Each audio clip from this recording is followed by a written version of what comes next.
and his voiceover images of the rings. What can you tell us about him and what we just saw plays into the whole season 2? Well, Sauron has arrived.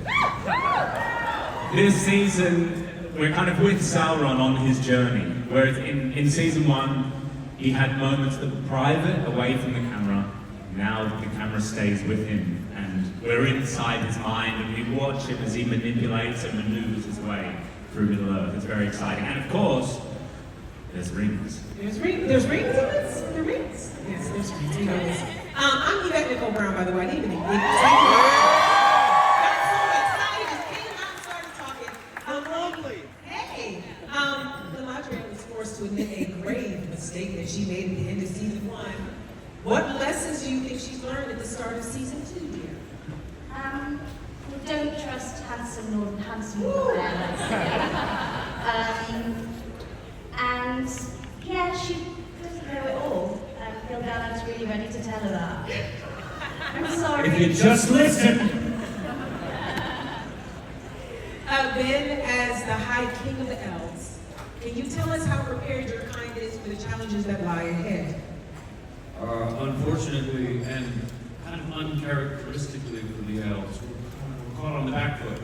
So we've got some learning to do. We all have some learning to do. And evil has reemerged right under our noses. Yes. Now, we want to dig in more, but I heard you may have brought something for us to see today? That's right! That's right! We brought something very special, just for you, Hall H. We know how much time we've put in, how long you had to wait, you've been in the heat. We appreciate your love of our show and your love of Tolkien. So are you ready to see the official trailer for The Rings of Power Season 2?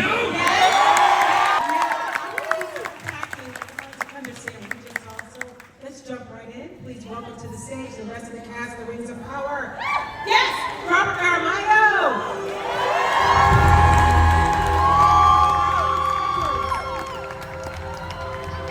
Sophia, Nomvete! Owen! Cynthia, Addai-Robinson! Trystan, Gravelle! Horvath! Ismael, Cruz, Córdova! Maxim, Baldry! Tyroe, Muhafidin!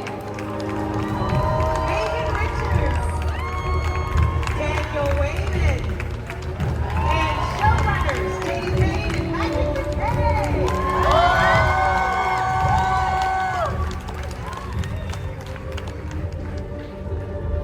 Here, showrunners, the first question is for you. Come on. That's up. JD and Patrick. Hi. Hey, everybody. How we feeling? Yes. Hi, honey. Okay, JD and Patrick, season 1 introduced us to Soulflex, this pivotal in the rich environment, and culminated in Sauron's scary reveal. Now that the Dark Lord has stepped into the light to forge even more rings as he spins his master plan, how does that accelerate the action and raise the stakes in season 2? Hall H, what up?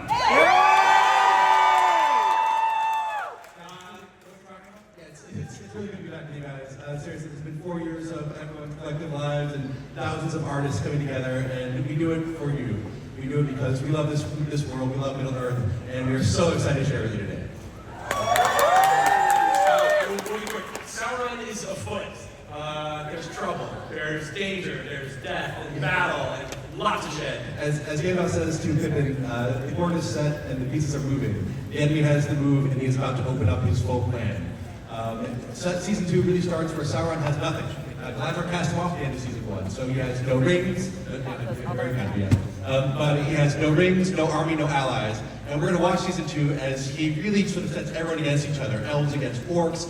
Really, the spine of it is the Aragian story, where we get the two Charlies together, and it is a psychological drama. Where it's a descent into madness and gaslighting, and you watch as this guy manipulates this guy into making 7 rings for, and then 9 rings for him. But anyways, it's going to be a hell of a season. The stakes go up a lot, and the stakes could not be higher. Thank you for getting in so fast. I appreciate it. A lot of people. Rob. Hi, Andy. Elrond has such a complicated complicated relationship with Galadriel. How would you characterize it? Well, it's sort of like his heart and his head, I would say. His head tells him that she's made some questionable decisions. I'll say. But his heart believes that she's a force for good in Middle-earth, and he cares a great deal about her. So, yeah. Wonderful. Hi, Charles. Hi. You play such a pivotal role in the Legendarium. What can you tell us about Celebrimbor's role this season? Okay, so at the end of season 1, we left him having forged the 3 rings for the elves. Season 2, we find him feeling a little adrift. No one's been in touch with him to tell him how that's gone. He feels kind of abandoned.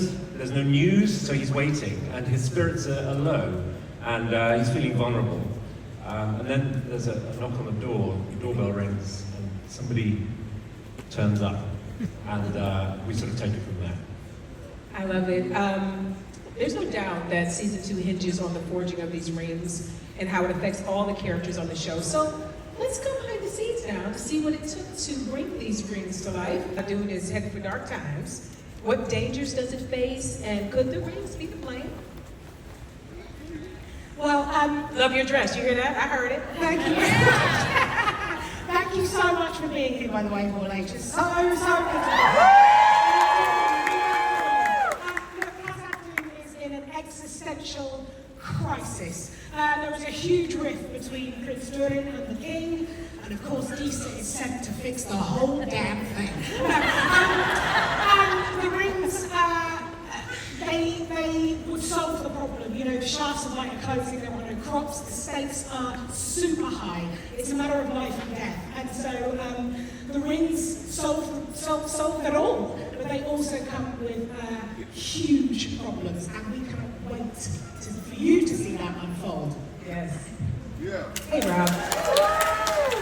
Speaking of strong relationships, how would you describe Elrond and Durin's friendship, and why is it so integral to the story? Oh, it's really integral to him, to Elrond, you know. I feel like it's one of his big hopes that he can bring those two peoples together to help Middle-earth. And it's born out of this relationship, this brotherhood that they have together. So yeah, I think really important. Love it.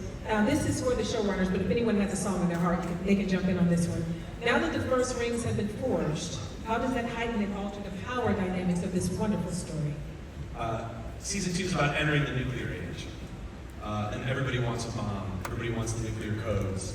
But what they don't know is it all feeds into this guy. It's an exciting time in nowhere. Charlie, you're not the only bad guy this season. Will we see a face-off between you and Adar? Well, You should react to that more. This is something good. one of the last things we see, in fact, the last thing we see in season 1 is Sauron descending the mountain into Mordor. And I think it's not really a spoiler because you see it straight away in the first episode, but the first person he sees there is Adar. Ooh, that is a wonderful answer, Charlie. I love it so very much. Oh, what is that?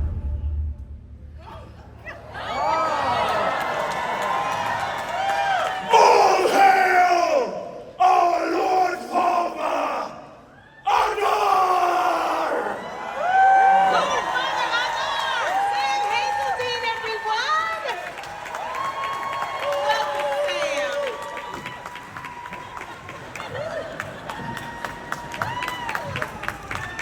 Don't look over here. Don't look over here. You better go on. Sorry about that. My children can get a little overexcited. No. It's good. Thanks for calling them off. Hi, Sam. Hi, how you doing? I'm good. Now, you're joining the cast for the first time this season. How would you characterize Adar's motivations for igniting a war? Is he an evil character? Of course he's not an evil character. Protecting his children, that's all. I think at the beginning of season 2, well, at the end of season 1, he's created a home for his children, and so his work really is done. But there's a sort of funny, nagging feeling. He met this guy in, I believe it was episode 6 of season 1, and had a strange feeling of recognition that he couldn't quite place. And so he comes into season 2 feeling a little distracted by this feeling and doesn't know what it is, but his work really is done until Halbrand arrives. It looks like you two are heading for a showdown this season. Do you think one of you is underestimating the other? I think they meet each other in the first episode, and there's a lot of stuff that goes on under the surface. I think the scene that you'll see is really interesting because they're on a level together, but there's a lot of stuff playing beneath this sense of recognition and their shared history. They've known each other for tens of hundreds of years. You know. I love that they're keeping you two so apart as well. I want to bump over to JD and Patrick. We just saw an orc in the flesh. I don't know why everybody's not more excited about what we just saw. Now we're all dying to know which creatures are going to show up in season 2. Can you give us a hint? Yes, someone says. Any ideas to the audience? What else?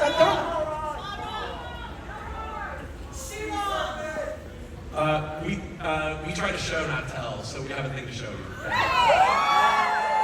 And as Lloyd said, Numenor is at a crossroads, and so this is ultimately for Midiel about leading her people in what she believes is the right direction, and it ties very much to their elvish traditions, their lineage, and but you know, it's heavy as the head that wears the crown. It's difficult to lead a peoples. Absolutely, and we just saw that you're going to encounter a very large sea creature this season. Can you tell us a little bit about filming that and that encounter? So I went for a little swim. We talk about it all the time, and it's amazing for us to watch some of this footage ourselves, but all of the people involved to create these illusions, this story, these worlds. In Numenor, we got to film in Tenerife and the Canary Islands this year, had an incredible team over there. I did some tank work for the first time, terrifying for me. But it takes a village, truly, to kind of give you the support to help, you know, really transport our audience to this place. So I'm excited. The sea creature, I only recently myself saw. You know, when you're doing it, you're staring at a piece of tape, you're staring at an X, you're trying to see in your mind's eye. But when we watch this, and a huge shout out to our visual effects and our post, all of those people that create these creatures and these worlds. We are in the show, and we're also fans. Like, I'm looking at this aghast, and it's actually quite emotional to watch because we're watching along with you guys. We're seeing it ourselves. Right, because you also shared that you guys shoot in your little pockets, in your little worlds, and so you don't even know what everyone else is doing until you see a trailer, basically. Yeah, we're each other's fans. I love watching my castmates transform because we see each other like this, but the reality is there is a true transformation for everybody, whether you're in full orc regalia or you're just really shifting into these beautiful characters that we've invested so much time and energy into. I mean, we're all each other's fans, apart from Farazon. That's right. I can take the hit. I get a bad rap, you know. I get a really bad rap. I blast in the crowd and everybody's going, no, he's cheering them on. I'm the only family member who stays behind to look after your dad, by the way. And I get people pointing to the speak when you did it, you put the pillow over his head. Point to me. Ismael and Tyroe.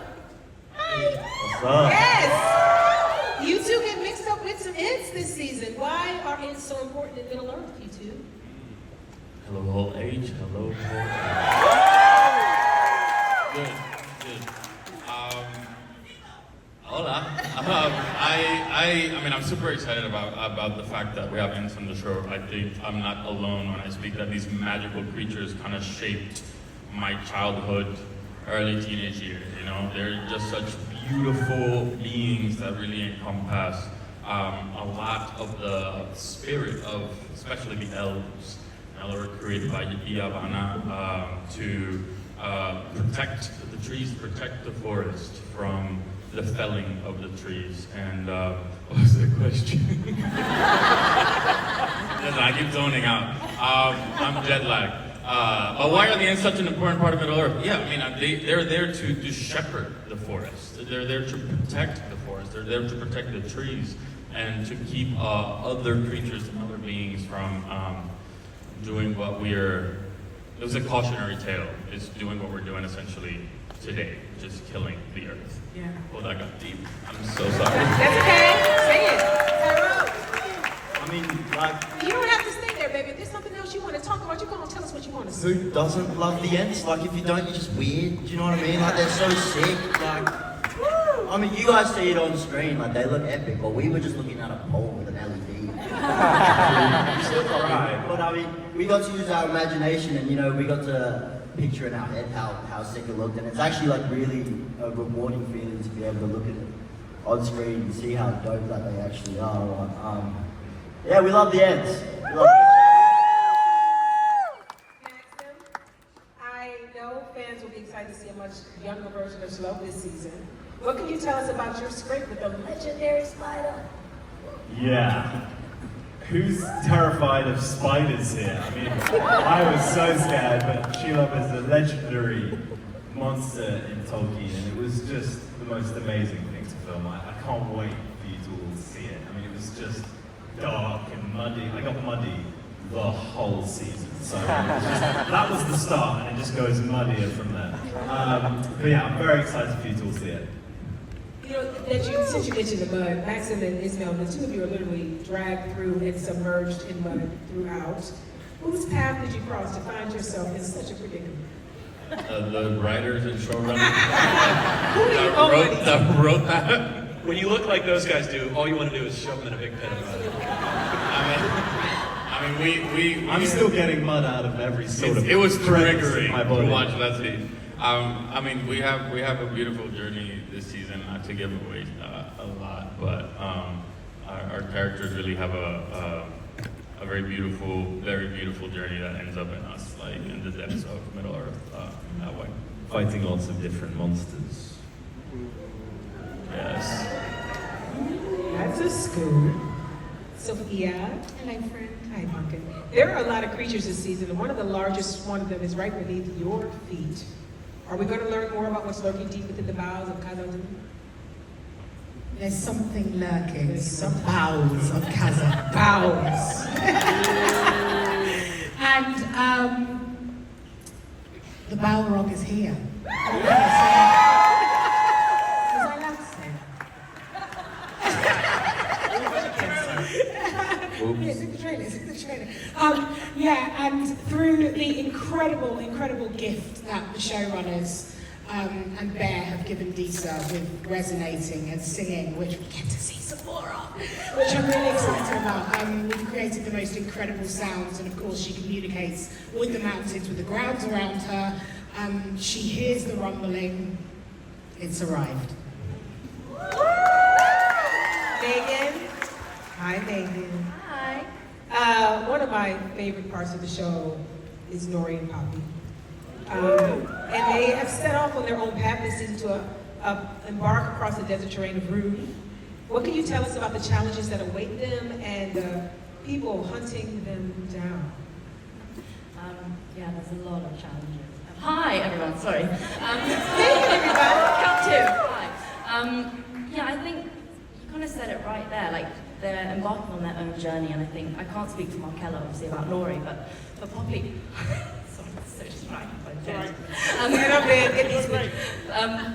But it very much is like a continuation of her journey from season 1 that you've already seen, except there's sort of other paths and elements to her life that are getting to be explored.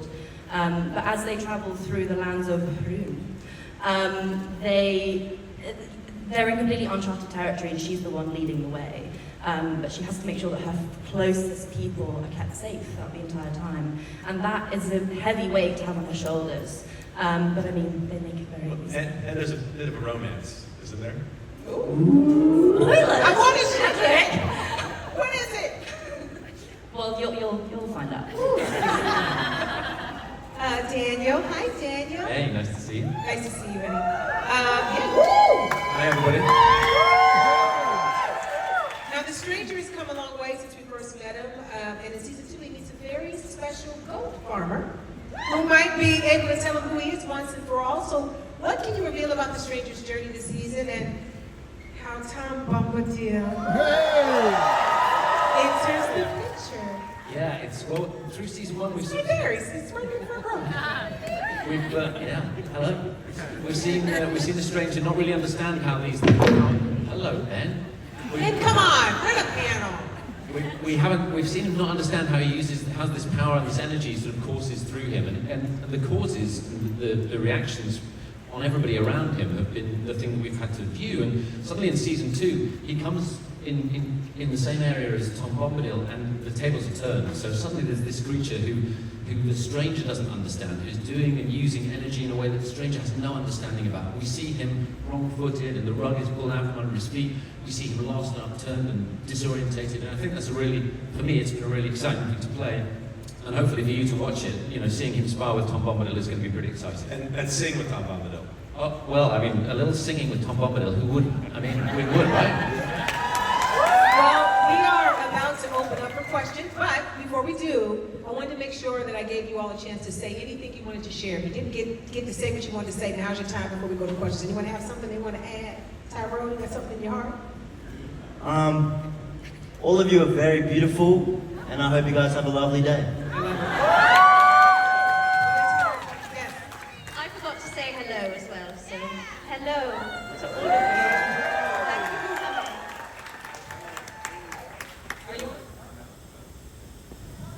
I'll just add that it's really great to see all your costumes. It really fills my heart with so much joy to see people who put together costumes that are part of the show, and see Tolkien's universe expanding into the hearts and hands of his greatest fans. So it just thank you all who dressed up, who made stuff, and who came here and to support. We've got a beautiful badger in the front row. Oh, all right, well, it looks like we have a truly epic season 2 of The Rings of Power to look forward to. But let's open up to your questions. I can't see what's happening. So if we have a line going, we're doing over here. Hello, honey bun. That's got a lot of flair. A lot of flair. Let's go. Hi there. 10 years ago, I asked to see pieces from the Silmarillion in 10 years, and you guys did it 2 years ago, so thanks for that. My question is for Mr. Vickers. Sauron famously could change his face. Were you worried that you might get recast? Good question. I had full faith that I was never ever going to be recast by these guys. No, well, we know that there is a point in the Legendarium where Sauron loses his fair form, so I'm very much interested to see what the plan is for that part of the show. But I mean, we all have very good imaginations. We're all actors and artists, but it's really hard to imagine how this guy could. Oh, thanks, Jackie. That's very kind. Lovely. Next question. Hi. I was wondering if anybody had any past fighting combat experience and kind of share some stories about some easy fighting moves. I'm from East Cleveland. Does that count? Go in, go close. Lean into the punch. When they're punching, you punch first. You have to always break that distance between, don't go back. When they're punching, you go and take the punch and just hit them straight in the face. You have one shot. Don't lose it. Don't miss it. I love it. Next question.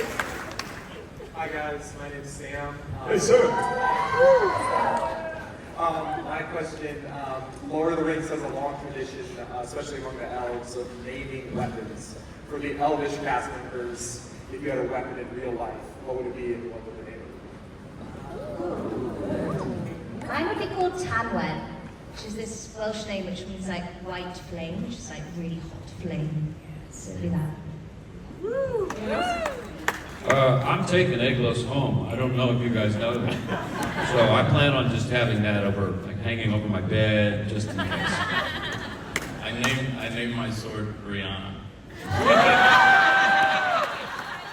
Good choice! Good choice! Yeah, right? Oh, yeah, I wasn't sure if I could say it, but I did. Good question. Next one. Hi everybody, my name's Nick. Hello. This question's for Sophia. Hello, Nick. Hello. In season 1, it seemed like the dwarves were the most clear-headed of them all, even though in obviously what we see in season 2, the rulers kind of taking the reins hard. What's the chance that you two are the voice of reason in season 2? I think there's a big chance of that. I think ultimately, with a voice of trying to save Hazeldine, and I think in trying to save any world, whether that be the world within yourself, whether it be in your own heart, for us it's that, plus our entire kingdom. It's about going through an entire array of emotions and fight and fear and strength and rising from every ashes that are thrown at us. And you'll see that in abundance from the dwarves. And I'm really excited to show how we navigate that cheeky little man at the end of the line. Good question. Next.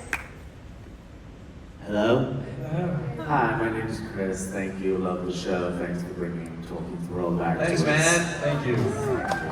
My question is about the elf Glorfindel. So in the Jackson trilogy, as well as the Ralph Bakshi cartoon, we know that Glorfindel's role of riding Frodo to the ford was replaced by Legolas and then Arwen. Totally great. Enjoy what they did with the ford.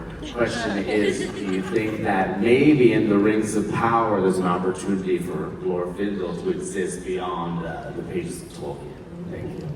The answer is yes. Quick yes. 50 hours is a long time. We got a long story to tell, so there's room for a lot of surprising people to show up. Sounds good news. Celeborn will be back, don't worry. Hi. Hi. Hi. So, my question is Theo's father who ran away, is that the elf that is in love with his mom? The team. ICC, you want to take a whack at that? I mean, can I say no? But the thing is, what I think is beautiful about the show is that, yes, we don't know who this person is, but we redefine what family is. We show what family actually is about throughout all of the worlds, and you can see what how fatherhood and that bond really, how it shapes up no matter what. And I think in season 2, you really see that father-son bond be tried and tested and blossom. That's what I want to share. I think it's a beautiful, beautiful season, and you'll see that. I don't want to get too much. Great question. But Theo's real dad will be revealed somewhere down the line. What? So many scoops. I didn't even know that. So many scoops. Excited? None of us knew that. Who's next? Is that the Witch King? No, sorry. Are you aware who's standing behind you? Are you okay?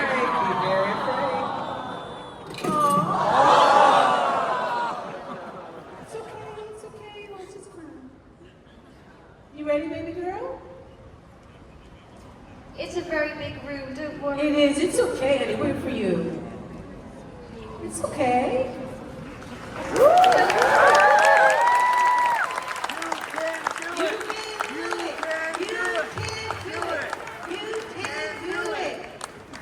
We're all scared of But you don't have to if you don't want to.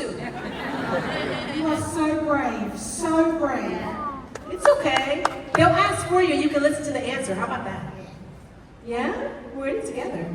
So my question is going to be, I was interested in costuming, props, and all of that. If there was anything in particular about this new season that you were really excited about, that had taken like a lot of time, and that's going to be really great to see when we're watching the new season. So what's the little one's name? This is Clementine. Clementine. Nice to meet you, Bucket.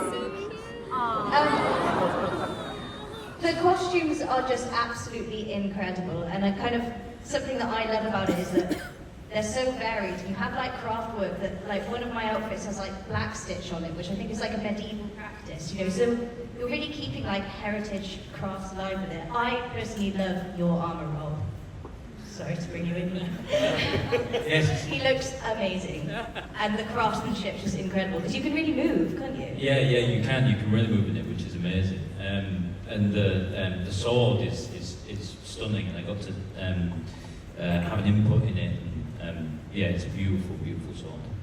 So I think we can say every single costume that you see, or every single prop, goes through a long, long process. We start off with these mood boards, where literally we'll bring in references from around the world, of various world cultures, various kinds of fashions, various kinds of design. And then it will start to coalesce towards an idea that feels like it fits the feeling of what the character or the prop needs to be to service the drama. And working with some of the most amazing artists in terms of our costume designers and our production designers, all to bring that together. There's no Target Middle Earth where you can go and just pull something off the rack and have it fit. Every single thing is bespoke and hand stitched and hand done. As you saw with John Howe up there, the Rings of Power themselves were drawn as pencil sketches that eventually became CAD things, and a computer. It goes on and on. But, so it's a long, long process by many artists who put all their heart and soul into this. I love Cynthia's gown here. It's supposed to be for a coronation, but something goes awry. It's like a wedding gown. I mean, these really are like couture pieces, and they take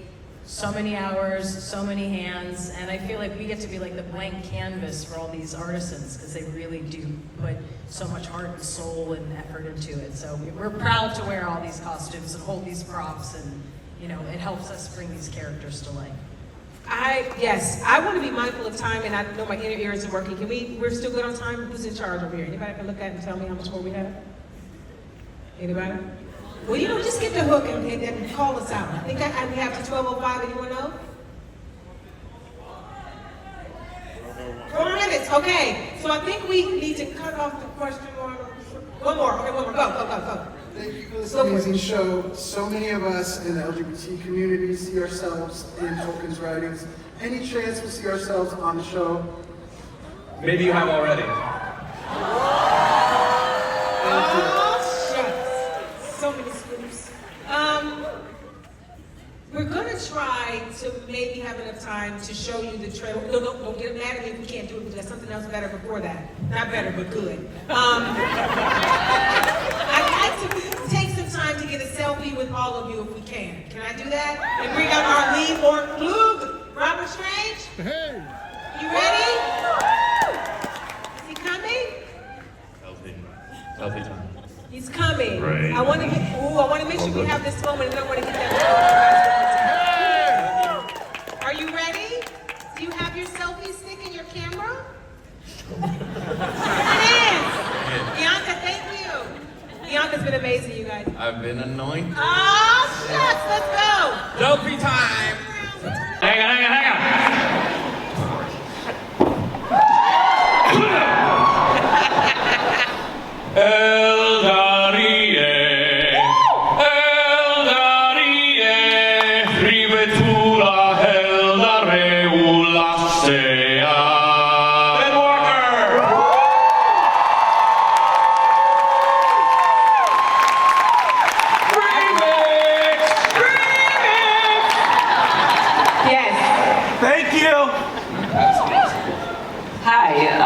So I noticed in the first season, Elrond was wearing this cloak that was kind of really worn out. Is there any significance to that? Yeah, we worked on that. It's the idea is that it's a sort of relic from another time. That I love the fall of Gondolin and all of those stories, and there's a lot of possibility for some of those relics to have survived, and so it's based in that place, in that story. I love it. I love that we got to have this wonderful time with all you wonderful people. I want to thank all of you for all your questions. It's time for us to wrap up. And before we do, we're going to show you that trailer one more time. Thank you, everybody.